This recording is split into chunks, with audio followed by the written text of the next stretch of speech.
Voter তালিকায় নিবিড় পরিমার্জন বা এসআইআর নিয়ে ফের একবার সরব তৃণমূল কংগ্রেস সাংসদ অভিষেক বন্দ্যোপাধ্যায়। তিনি কার্যত হুঙ্কার দিয়ে বলেন, দুজনের নাম বাংলায় বাদ দিয়ে দেখাক, বাংলা তা হতে দেবে না। আন্দোলনে নামার হুঁশিয়ারিও দেন অভিষেক। কিন্তু একটা মানুষেরও যদি ভোটাধিকার বিজেপি ভাবে যে এসআইআর এর মাধ্যমে আমরা কেড়ে নেবো, আমরা তা হতে দেবো না। বিহার আর পশ্চিমবঙ্গের মধ্যে এটাই পার্থক্য। বুধবার সংসদ চত্বরে দাঁড়িয়ে অভিষেক বন্দ্যোপাধ্যায় বলেন, নির্বাচন কমিশন যে এসআইআর শুরু করেছে, যাকে বলছেন স্পেশাল ইন্টেনসিভ রিভিশন, তা আসলে হলো সাইলেন্ট ইনভিজিবল রিগিং, যেটা ইলেকশন কমিশন শুরু করেছে বিজেপির পক্ষে। যারা নিজেদের ভোটাধিকার প্রয়োগ করে সরকারকে প্রশ্নের মুখে ফেলে, সেই নাগরিকদের ভোটাধিকার কেড়ে নিতে চাইছে।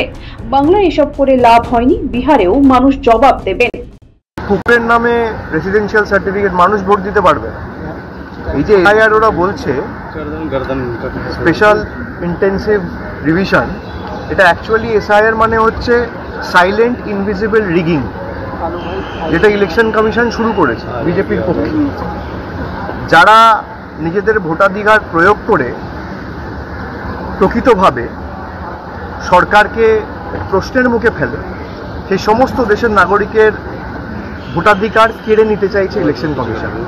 এবং যেভাবে পক্ষপাতদুষ্ট আচরণ করছেন, আমি মনে করি এটা বিগত দিনেও দেখেছে, বাংলায় করে কোনো লাভ হয়নি।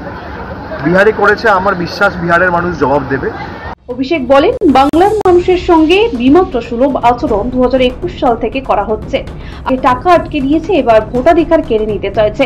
তারা জানে মানুষ ভোট দিলে বিজেপির বিপক্ষে ভোট দেবে।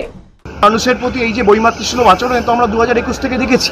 টাকা আটকে দিয়েছে, এখন ভোটাধিকার আটকে দেবে, কেননা তারা জানে মানুষ যদি ভোট দেওয়ার সুযোগ পায় বিজেপির বিপক্ষে দেবে।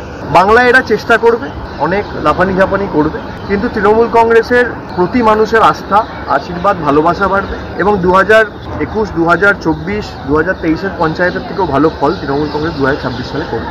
বাংলা থেকে বৈধ ভোটারদের নাম যাতে বাদ দেওয়া না যায়, বীরভূমের ভাষা আন্দোলনের সূচনা তিনি বিএলওদের বারবার সেই বার্তাই দিয়েছেন রাজ্যের মুখ্যমন্ত্রী মমতা বন্দ্যোপাধ্যায়। আপনারা বিএলও যেসব লিস্ট করেছেন, বিএলওদের কাছে আমার অনুরোধ থাকবে, ভোটার লিস্ট থেকে কারো নাম যেন বাদ না যায় সেটা দেখার। মনে রাখবেন, ইলেকশন কমিশন তার নোটিফিকেশন যখন হবে ডেট অফ ইলেকশন, তখন থেকে এটা ইলেকশন কমিশনের আন্ডারে যায়। তার আগে স্টেট গভর্নমেন্ট, আবার ইলেকশনের পরেও স্টেট গভর্নমেন্ট। সুতরাং এটা মনে রাখবেন, আপনারা চাকরি করেন স্টেট গভর্নমেন্টের, কোনো মানুষকে অযথা হ্যারাস করবেন না। নাম না করে বিজেপির এজেন্সি বলে তোপ দেখেছেন নির্বাচন কমিশনের বিরুদ্ধে। বোলপুর থেকে ভাষা আন্দোলনের সূচনা কর্মসূচিতে সব বলেছেন, একজনও বৈধ ভোটারের নাম বাদ গেলে দামাম বাজবে।